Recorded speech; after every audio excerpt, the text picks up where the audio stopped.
Martin.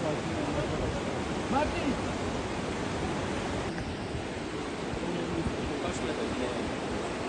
5 metre.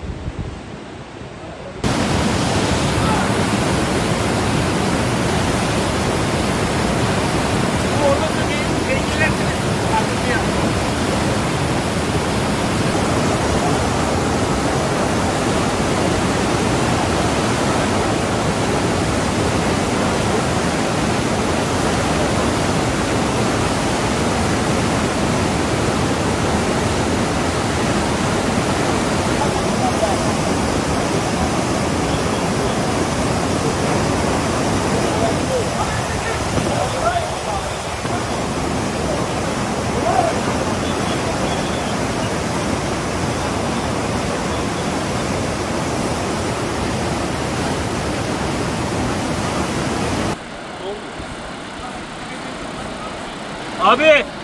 Hey! Başkomiserim! Az bekleyin, Vali Bey geldi, gördüm. Gelecek şimdi buraya. Az buralarda bekleyin. Şimdi buradalar, köprüdeler.